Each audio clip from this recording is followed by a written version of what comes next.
입니다. 죄송합니다. 오늘 이번 주 꽃꽂이는 우리 박재현 사모님께서 해주셨습니다. 창세기 22장 15절에서 24절까지입니다.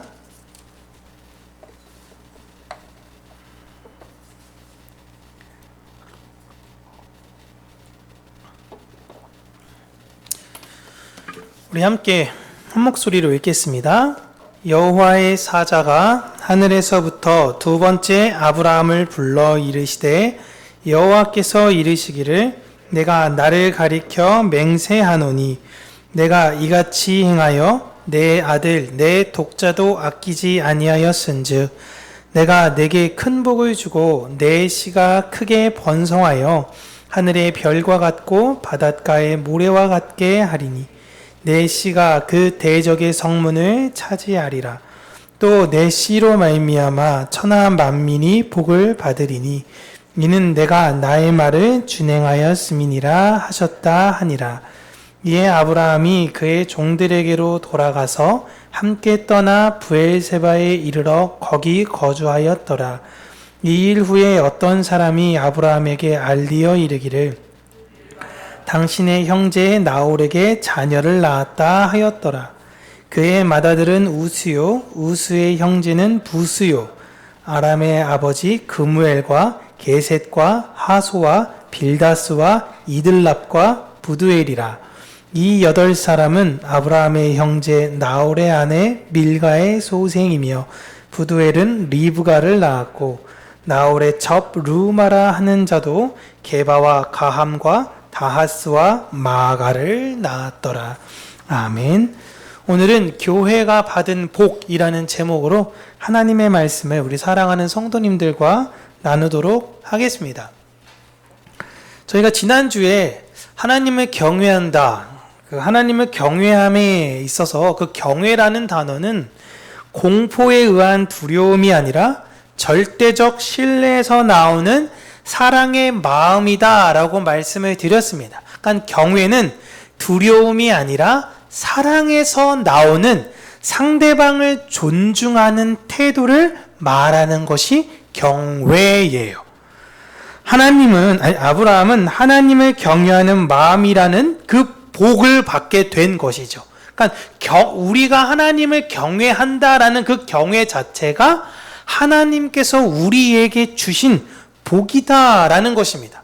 그렇지 않은 세상 사람들은 왜 세상 사람들이 그렇게 열심히 무속신앙, 불교, 때로는 교회도 마찬가지죠. 왜 이렇게 열심히 신앙생활인지 그 종교생활을 하게 되는 것일까요? 두려움이 기반이에요. 나의 것을 빼앗길 줄 모르는 그 두려움. 그 두려움 때문에 자기가 해당하는 그 신을 섬기려고 그렇게 노력을 하는 것입니다. 우리가 설날이 지났지만 설날에 조상님들께 세배를 드린다라고 하는데 그 세배의 기원이 뭔가요? 조상이 우리에게 베풀어 주신 그 은혜와 은덕에 감사해서 진짜 세배를 드리는 가정은 정말 극소수입니다. 오히려 어떤 이야기가 많이 하죠? 세배 제대로 제사 드리지 않으면 조상신이 와서 우리 집을 해코지한다라는 거예요. 그게 무슨 조상이에요? 예? 제대로 섬기지 않으면은 우리를 해코지하는 것. 그 두려움으로부터 벗어나기 위해서 행하는 그들의 제사나 만약 교회에서 두려움으로 하나님께 헌금과 봉사를 하는 행위는 실상 동일한 우상 숭배인 것입니다. 이거 잘 기억하셔야 돼요. 우리는 하나님이 두려워서 예배를 드리며 헌금을 하며 봉사하는 사람들이 아닙니다. 우리는 하나님을 신뢰하며 하나님을 사랑하기 때문에 그 안에서 나오는 그 감격에 못 이겨 봉사하는 것이며 헌금하는 것입니다. 이게 하나님을 경외하는 것이다 라는 겁니다.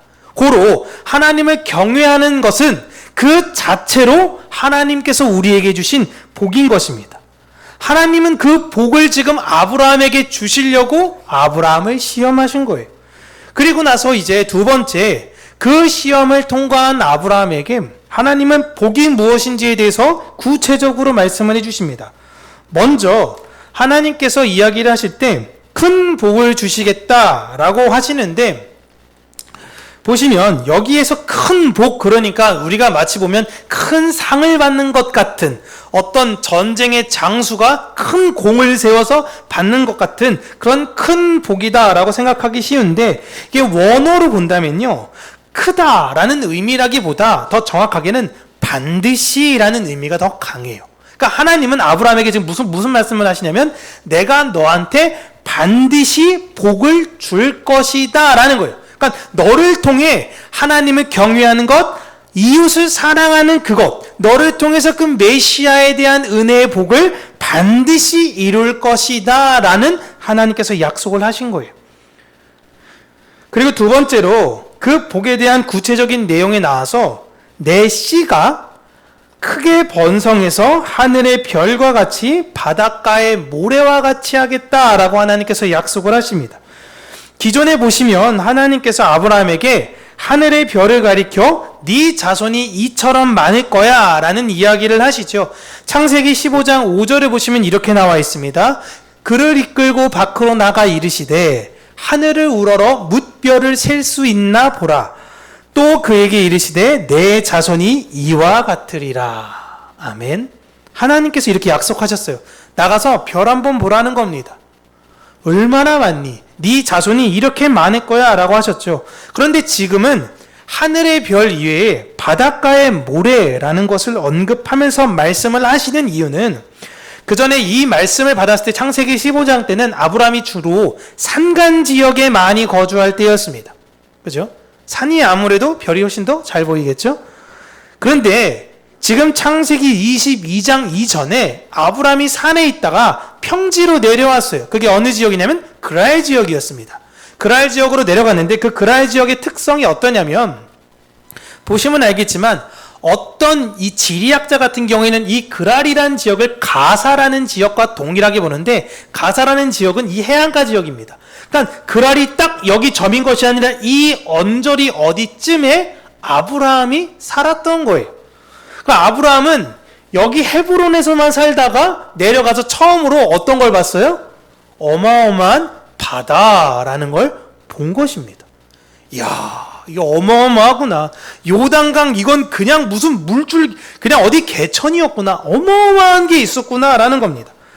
이 바닷가에 셀 수 없는 모래를 보았던 것이고, 특별히 밤에 그 바닷가에 떠있는 바다에 비치는 셀 수 없는 별들도 보았을 거예요. 하나님의 약속은 낮이고 밤이고 어떤 날에도 아브라함이 낮에는 모래를 보고 밤에는 별을 보고, 하나님의 약속은 반드시 이루어진다라는 것을 지금 아브라함에게 다시금 확정되어 약속하고 계신 것입니다. 그리고 세 번째, 네 번째에 관련된 복은 무엇이 있냐면, 세 번째로는 내 씨가 대적의 성문을 차지한다 라고 말씀을 하셨어요. 그리고 마지막으로는 천하 만민이 복을 받게 될 거야 라는 말씀을 하십니다. 그런데 이 네 가지 복에 대해서 우리가 잘 살펴보시면, 하나님께서 아브라함에게 내가 너한테 복 줄 거다 라고 이야기를 하시면서 직접적으로 아브라함이 얻는 유익에 대해서는 말씀을 하지 않으신다라는 것입니다. 잘 보세요. 여기에 핵심은 누구예요?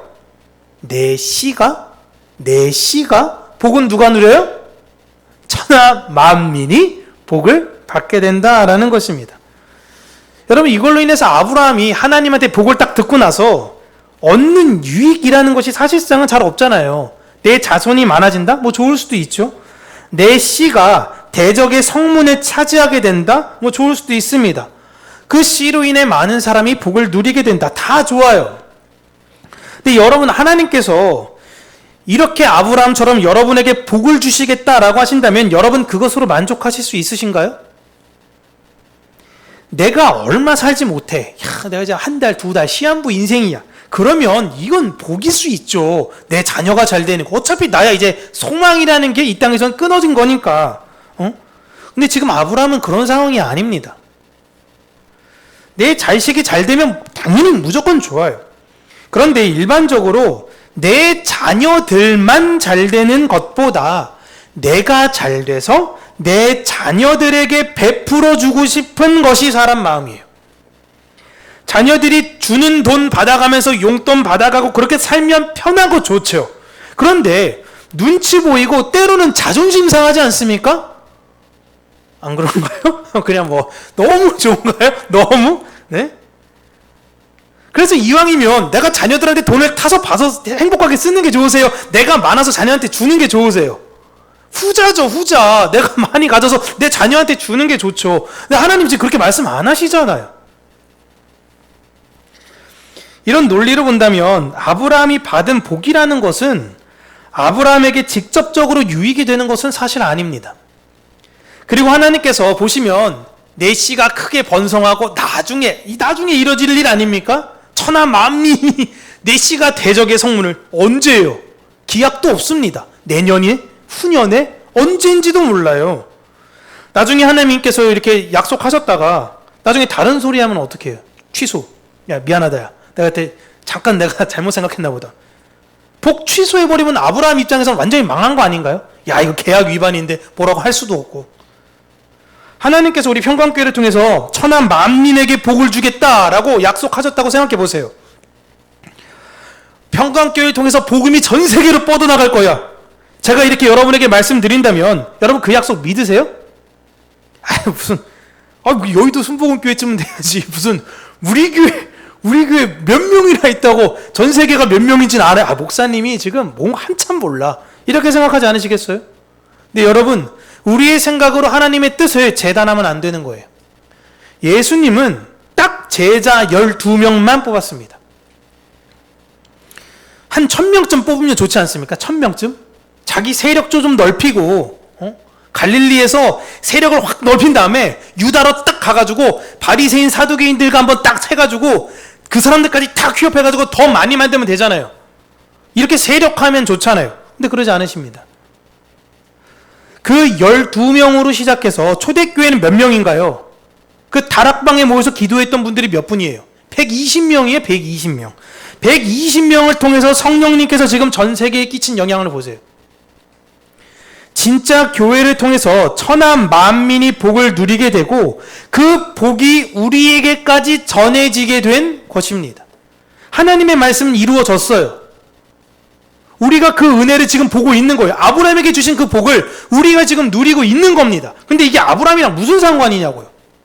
하나 상관없잖아요. 직접적으로만 보면요. 아브라함도 하나님께서 말씀하시는 이 모든 복이요. 이삭을 통해서 전해지는 것이지만 이삭 한 사람만을 통해서 이루어지는 복이 아니라는 것을 알았습니다. 아브라함이 처음 하란을 떠날 때에 기대했던 건요. 지금 후반절에 나오는 나홀이 받는 복과 같은 것을 기대했어요.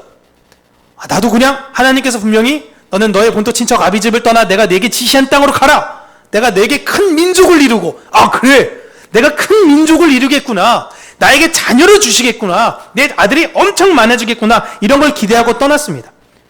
그러나 그 인생의 25년의 과정과 과정, 아들을 낳고 그 뒤로 또 십수년이 지나고 나서 내가 바라봐야 되는 복, 진짜 복이 그게 아니라는 것을 아브라함은 배우게 된 거예요. 나는 그 씨를 이 땅에 내면서 오실 메시아를 전하는 사람이었구나라는 걸 알게 된 겁니다. 그게 복이라는 것을 아브라함이 안 거예요. 우리 조상의 먼 조상에 메시아가 올 것이다 라는 이야기를 들었는데 그게 그냥 어떤 동화와 같은 이야기, 어떤 그냥 소문과 풍월인 것이 아니라 진짜 있었구나. 그리고 그 메시아가 나와 우리 가문을 통해서 오시는 것이구나라는 복을 아브라함은 지금 듣게 된 것이고 그 복을 아브라함은 믿은 것이에요. 그리고 이삭 또한 자신과 같이 그런 존재가 되기를 바랬습니다. 너도 너 혼자 복 받는 자가 되면은 안 된다. 너를 통해 복이 흘러가야 된다라는 걸 아브라함은 이삭에게 계속 교육을 했으니까 그 뒤에 이삭의 삶이 아브라함과 같은 삶을 살게 된 것이에요. 하나님께서 그 가족에게 계속 그 씨가 전해질 것을 약속해 주신 것입니다. 이게 아브라함에게 가장 큰 기쁨으로 다가온 거예요. 이게 진짜 중요한 거예요. 아브라함은 이 땅에서 직접적으로 내가 막 소나 양이나 낙타나 이런 게 많아지는 게 복이라고 누린 것이 아니라 이제 진짜 복은 무엇이냐면 오실 메시아를 기다리는 게 우리 가정, 우리 가문이구나. 내가 그렇게 됐고 내 자녀가 그렇게 됐고 또 그 자녀의 자녀가 그렇게 되겠구나라는 걸 약속으로 들었을 때 기쁨을 누린 것이에요. 이게 진짜 복인 거예요, 여러분.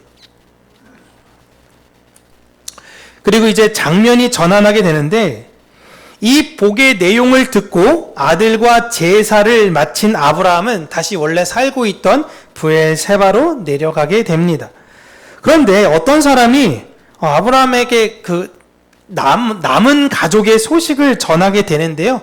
여러분 우리가 잘 보시면 한번 지난날 창세기를 잠깐 복습해보면요. 자, 여기가 갈대아 우르 지역입니다. 보이시지 이옥 권사님 안 보이시죠? 네, 어쨌든 그냥 여기가 갈대아 우르 지역인데 이 갈대아 우르 지역에서 누가 죽었는지 혹시 기억나십니까? 아브라함 가족 중에? 네, 대답이 살짝 들렸어요. 하란이 죽습니다. 아브라함의 큰형인 하란이 여기서 죽어요. 죽고 나서 이제 아버지인 데라가 아브라함과 동생인 나홀을 데리고 아브라함은 쫓아갈 수밖에 없어요. 왜냐면 이제 장자니까. 여기를 쭉 떠나갑니다. 이 강이 유프라테스 강이에요. 유프라테스 강을 중심으로 쭉 이렇게 올라가요. 자, 그리고 이제 여기 하란에 도착하게 됩니다. 이제 하란에서 누가 죽죠? 하란에서 데라가 죽습니다. 아버지인 데라가 죽어요. 헷갈리시면 안 돼요. 우르에서는 하란이 죽고 하란에서는 데라가 죽습니다. 아버지 데라가 죽고 난 이후 하나님께서 아브라함에게 이제 너 거기 혹은 네 아까 본토 거기 있으면 안 되고 내가 너에게 이야기한 땅으로 가라 라고 해서 아브라함이 어디로 가요? 쭉 이쪽으로 내려간다라는 것입니다. 그리고 하나님께서 아브라함에게 땅을 약속하셨죠. 내가 너에게 땅을 줄 건데 그 땅의 경계가 어디냐면 여기 유프라테스 강에서부터 이집트에 있는 나일강 그 경계까지가 너의 땅이야 라고 하나님께서 이야기를 해주세요. 그리고 오늘 다른 부분이 나온 거예요. 이 하란을 거점으로 살았던 나홀의 가정이 얼만큼 하란에서 확장돼서 이 지역의 패권 가문으로 거듭난가를 보여준 내용이 오늘 마지막 구절인 것입니다. 그 나홀이 자녀를 낳았다라고 언급하고 있는데요. 그 말은 그냥 아이를 낳았다라는 뜻이 절대 아니에요. 그 집안이 이 일대를 어떻게 보면 뭐 이렇게 일종의 유지라고 하기도 너무 그렇고 제국이라고 하기엔 좀 그런데 이 일대에 대해서 거의 패권을 쥐어지면 그런 정도로 잘 나가는 가문이다라는 이야기를 하고 있는 것입니다. 자, 나홀의 가문을 살짝 보여드리면 나홀의 가문에 대해서 나오는데 나홀이 아들은 몇 명 낳죠? 자, 여기 나홀의 아들입니다. 나홀의 아들이 12명입니다. 12명. 지금 눈에 보이는 축복은 아브라함이 받은 것이 아니라 아까 말했던 하란에서 머물고 있었던 그리고 데라의 가업을 이어받은 나홀이 받은 것으로 보이지 않나요? 누가 지금 큰 민족을 이루고 있나요? 나홀의 가정이에요. 진짜 큰 민족을 이루어가고 있잖아요. 여러분 아들 12명이면 어마어마한 거 아닙니까?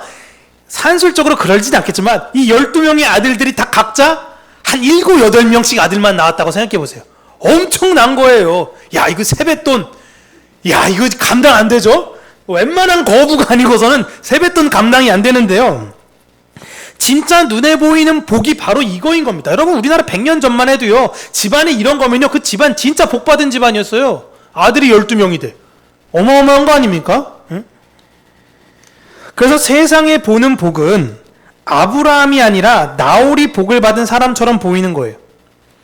그리고 특별히 11명도 아니고 13명도 아니고 딱 떨어지게 또 12명을 낳았습니다. 이 12명을 낳았다는 것이 아브라함의 혈통만이 아닌 이방인과 같은 지금 이방인은 아닌데 어쨌든 메시아의 가문은 아브라함에게서만 흐르니까 그 겉다리이지만 이방인이라고 일단 이야기할게요. 나홀에게도 지금 그 12에 관련된 이방의 복이 흐르고 있고 그리고 이삭의 혈통만이 복을 얻는 것이 아니라 또 다른 가족에서도 이런 비슷한 12의 복이 드러나기도 해요. 누구의 가문이죠? 창세기 17장 20절에 보시면 이렇게 나옵니다. 이스마엘에 대하여 내가 내 말을 들었나니 내가 그에게 복을 주어 그를 매우 크게 생육하고 번성하게 할지라. 그가 12두령을 낳으리니 내가 그를 큰 나라가 되게 하려니와. 아멘. 누구에게 주신 하나님의 축복이죠? 이스마엘이에요. 이삭의 형, 이삭의 이복형인 이스마엘에게 하는데 12명을 낳는 것이 아니라 12두목, 12족장을 낳을 것이다 라는 겁니다. 아까 보시면 지도에서 이 북반부는 다 나홀의 가정이 차지했죠. 12가정이. 이스마엘은 이 밑에 지역의 12지역을 다 차지하고 있는 거예요. 대단한 겁니다. 그러면 진짜 복을 하나님께 들었던 아브라함은 어떤 상황이에요? 아무것도 없어요. 아무것도 없어요. 그러니까 이 세상에서 말하는 복이라는 것은요, 하나님의 백성보다도 오히려 이방인들이 더 풍성하게 누리는 것으로 보인다라는 것입니다. 그런데 여러분 중요한 게 이게 복이라고 나와 있긴 하지만, 그리고 복이 맞아요. 성경은 하나님께서 바라보는 진짜 복은 그 복이 아니라고 이야기해요. 이게 진짜 중요한 거예요. 성경에서는 하나님의 백성들만이 언약을 전할 그 씨를 받았고 그 씨를 낳으면서 사는 그들이 진짜 복받은 사람이다 라고 이야기를 하는 것입니다. 그래서 창세기 초반부에 보시면 창세기 5장 보시면 족보가 쭉 나오는데요. 900년 동안 살면서요, 하나님 믿는 백성들이 하는 일이 없어요. 뭐합니까? 누가 누구를 낳고, 누가 누구를 낳고, 누가 누구를 낳고 죽었더라. 900년간 뭔 했겠죠, 뭐를. 하나님은 그거 보지 않으시는 거예요. 너 그 메시아 언약의 자손을 낳아야 하는 것이다 라는 것이 그들의 일이었다라는 것입니다. 물론 후에 야곱을 통해서 12아들을 하나님께서 낳게 하십니다. 그죠? 그런데 보시면 그들이 지금 이렇게처럼 12두령을 낳습니까? 나홀의 아들처럼 그 아람 일대 지역을 다 장악합니까? 그러지 않아요. 야곱의 12아들은요 그냥 비실비실 되고요, 야곱도 같이 비실비실 돼요. 걔네가 무슨 큰 터를 잡습니까? 다 가뭄 때문에 망해서 이집트로 내려갑니다. 창세기 계속 읽으신 분들은 아시죠? 이집트로 내려가요. 거기서 그냥 내려가서 뭐합니까? 빌부터 사는 거예요. 몇 년 동안요? 400년 동안요. 하나님께서 복 주신다고 했잖아요. 그런데 이들이 지파로 자기의 땅을 받는 건요, 아브라함에게 약속하시고 몇백 년이 지난 후에요. 몇백 년이, 뭐 500년? 어마어마한 기간이 지난 이후에 이들이 얻게 된 것입니다. 반면 이스마엘, 나홀, 이들은 훨씬 더 빠르게 이 세상의 힘이라는 것을 구축해서요, 세상에서 볼 때 누가 진짜 복받은 사람입니까? 아브라함입니까? 나홀입니까? 나홀이죠. 이삭입니까? 이스마엘입니까? 이스마엘이에요. 세상의 복의 기준은 그래요. 하나님이 그렇게 만드세요. 왜 이건희 회장이 하나님을 안 믿었지? 이렇게 생각하지 마세요. 그렇게 하세요. 하나님을 믿지 않는, 근데 세상 사람들 그걸 복이라고 생각하잖아요. 다 그걸 복이라고 생각해서 그쪽에 관심을 쏠려 다 지옥으로 알아서 걸어가게 하신다라는 거예요. 이게 진짜 무서운 거예요. 반면 하나님의 자녀들에겐 하나님을 경외하는 그 씨를 낳는 복을 그들에게 보여주시고 들려주셔서 그들의 방향성은 거기를 바라보지 못하게 하신다라는 것입니다. 그래서 설령 아브라함이 그 평생 이런 복이라는 것 자체가 눈에 안 들어온다 하여도 아브라함은 감사하고 기뻐할 수 있었던 거예요. 사실 하나님께서 같이 주시면 더 좋을 것 같아요. 그런데 아브라함에게만 이런 약속을 하시고 다른 이들에게는 보여주시죠.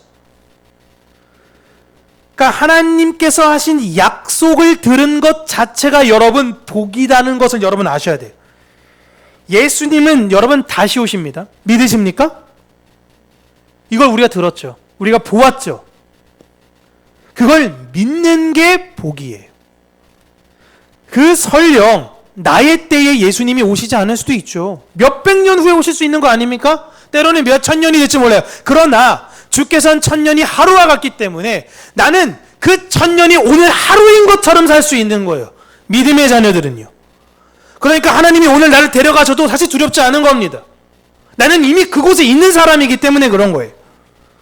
그리고 내가 죽는 그날은 내가 그토록 고대하던 그가, 예수님께서 나를 맞이하러 신랑이 오신 그날이에요. 그러니 어찌 기쁘지 않을 수 있습니까? 내가 죽는 그날은 무슨 날이에요? 혼인잔치 하는 날이에요. 내가 주와 함께 기쁨의 그 축배를 드는 날이고 주와 함께 영원히 행복에 거하는 그 날이에요. 허니문이 끝나지 않는 그 날인 것입니다. 그런데 어떻게 두려워합니까? 그러니까 하나님은 자신의 백성들에게 세상에서 바라는 그것을 복이라고 주시지 않아요. 오히려 않는다니까요. 그리고 메시아를 전하는 자들로 세워지는 것을 복으로 주시는 것입니다. 이 말씀을 믿는 분이 진짜 복받은 분이에요. 그래서 우리가 여러분 성경에서 복받은 사람 이야기하는 것입니다. 왜 우리가 복받았냐면 우리에겐 12아들이 없습니다. 우리 평강교회가 세상에서 볼 때 복받았다 라고 내세울 수 있는 것 자체가 많이 없죠. 설령 우리가 내세울 것이 많다고 해서 여러분 그게 복이 아니에요. 우리가 하나님에게서부터 그 예수님을 믿을 수 있는 믿음을 받았기 때문에 우리는 복받은 사람들입니다. 그 예수님을 낳는 자들로 우리를 선택하셨고 우리 평강교회를 부르셨어요. 우리를 통해서 결국에 하나님 나라를 완성하실 거라는 것을 믿는다는 믿음을 우리에게 주셨기 때문에 우리는 복받은 사람입니다. 누가복음 24장 보시면요, 예수님이 돌아가시고 나서 엠마오로 가는 두 제자의 이야기가 나와요. 예수님께서 십자가에서 돌아가시고 난 이후에 그들은 모든 소망이 다 끊어졌습니다. 이 두 사람이 엠마오로 향해 가는 중에 그 여정의 한 사람이 함께 만나게 되고 함께 동행하게 됩니다. 그리고 그 사람을 통해서 진짜 복이 무엇인지를 점점 듣게 되죠. 그리고 음식을 가지고 축사하실 때 그들에게 떡을 떼어주시고 기도하실 때 그들의 눈이 밝아지고 그를 찾지만 그가 갑자기 사라집니다. 그분이 예수님이구나 라는 걸 이들이 깨달아 알게 돼요. 그러니까 구약 성경에서 오시기로 했던 메시아, 이 두 제자가 기다렸던 그 메시아는 자신만의 위대한 왕국, 그것을 이 땅에서 만들어 가시는 것이 아니라 자신의 백성을 부르시고 그 백성을 자신이 속한 왕국으로 들어가게 하는 일을 위하여 이 땅에 오신 것이며 그분이 다시 오실 그날에 그 나라가 완성될 것을 엠마오로 가면서 그들에게 알려주신 거예요. 너희들 지금 소망이 잘못됐어. 너희들 그동안 바라봤던 소망이 무엇이니? 이 땅에서 우리가 떵떵거리는 거예요. 로마로부터 독립해서 다윗의 같은 그런 영화로운 나라를 꿈꿨던 거예요. 그거 아니다라는 거예요. 예수님은 그거로운 것 아니다라는 거예요. 그리고 너희들이 머물어야 대한 이 땅은 잠시 왔다 가는 것이다. 우리가 구약을 보면서도 그거 알 수 있지 않습니까? 하나님께서 여긴만 막 고집하고 있는데 떠나라라고 하세요. 우리가 야곱의 이야기 보지 않습니까? 야곱이 고집했던 게 뭐예요? 막 인생 깨지고 그러다 보니까 내가 베델의 언약을 잊어버렸구나. 베델로 돌아가야겠다. 하나님께 얘기하잖아요. 베델로 가라. 베델로 갔어요. 베델에서 열심히 살려고 하는데 이젠 또 하나님이 애굽으로 가라. 뭐 어쩌라는 거예요? 하나님이 가라 그럴 때 가라면 되고요. 하나님이 머물라 그럴 때 머물면 되는 것입니다. 내가 여기다가 의미를 부여하는 것 자체가 의미 없는 거예요. 엠마오로 떠났던 두 제자가 그 의미를 부여했던 거예요. 예수님이 왕이 되실 거야. 다윗의 가문으로 오신 이가 왕이 되셔서 로마로부터 우리를 독립시키고 부강한 이스라엘로 다시금 만들 거야. 그 소망을 무너뜨리시는 거예요. 그 진리를 두 사람이 듣게 된 것입니다. 그들의 눈이 밝아졌다라는 것은요, 여러분 무엇으로부터 밝아진 거예요? 예수님을 통해서 나의 소망을 이루고 싶었던 그 내 마음의 욕망이 사라진 것을 말하는 거예요. 예수님은 우리를 이 땅에서 성공의 길을 걷게 하시려고 대신 죽으신 분이 아닙니다. 그래서 막 부활절만 되면, 고난주간만 되면 그냥 억지로 눈물을 흘릴 필요 없어요. 물론 그분의 사랑 때문에 우리가 눈물을 흘려야 되지만 내 대신에 아니에요. 갈라디아서 2장 20절처럼 내가 그리스도와 함께 십자가에 못 박힌 것입니다. 그만 돌아가신 것이 아니라 나도 거기 죽어 있어야 되는 거예요. 예수님의 죽음이 나의 죽음인 것입니다. 생각해 보세요. 우리가 이 세상에서 소망이 끊어졌을 때가 있습니다. 절망 속에 있었을 때가 있어요.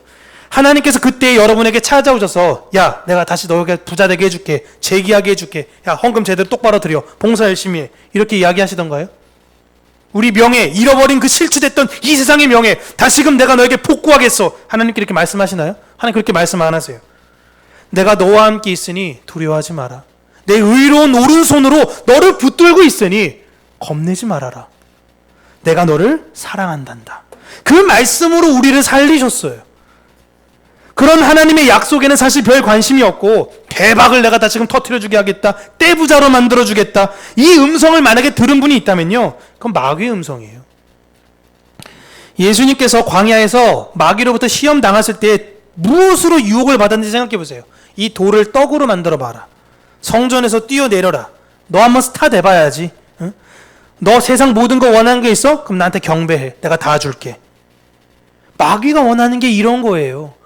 이런 식으로 우리를 거짓으로 회유한다라는 것입니다. 여러분, 그게 아니에요. 하나님은 우리를 메시아를 낳을 존재로 부르셨습니다. 우리는 이 땅에서 메시아를 낳으면서 살아야 돼요. 그 과정이 무척이나 고통스럽고 힘듭니다. 어려워요. 그러나 그 길을 통해서 진짜 복이 무엇인지를 알게 하신다는 것입니다. 이 아브라함의 여정이 그거예요. 그 사람들이 어디 가요? 하늘나라 가는 거예요. 아브라함이 이삭을 죽이라는 명령을 받았을 때에 뭐 아들이야 뭐 하나 죽어도 하나님께서 또 주시겠지, 이런 마음으로 죽이려고 했을까요? 할 수만 있거든 그냥 내가 대신 죽고 싶을 거예요. 난 살 만큼 살았어. 근데 얘는 아직 아니야. 하나님, 왜 얘입니까? 저를 죽여주세요. 아브라함이 지금 받는 요구는 자신이 죽는 것보다 훨씬 더 힘든 일을 요구받고 있는 거예요. 그렇게 세상을 향한 내 모든 욕심은 모리아 산에서 죽어야 돼요. 그 모리아 산에서 누가 돌아가셨어요? 예수님이 돌아가셨어요. 거기가 골고다예요. 그 십자가에 내 욕심을 여러분 같이 죽이고 묻어야 한다라는 것입니다. 그리고 이제는 그리스도와 함께 그리스도께서 이 땅에서 하신 역할을 우리가 이어받아야 되는 거예요. 그렇게 내가 죽고 이제 우리가 살았던 부엘세바, 우리 집으로 돌아가니 내가 주께서 그 은혜가 무엇인지 알고 십자가에 내 모든 욕심을 거듭난 사람으로 돌아가니 나홀에 관련된 이야기가 듣게 되는 것입니다. 거기에서 아브라함은 크게 요동치 않아요. 예전의 나였으면 세상에 누가 부럽네, 세상에 누가 잘 나가네, 이런 이야기로 휘둘릴 수 있지만 이제 나는 더 이상 그것에 휘둘리지 않으며 요동치 않는다라는 것입니다. 왜요? 관점이 완전히 바뀌었어요. 예전에 아브라함이었으면 막연한 부러움을 가질 수 있었을 겁니다.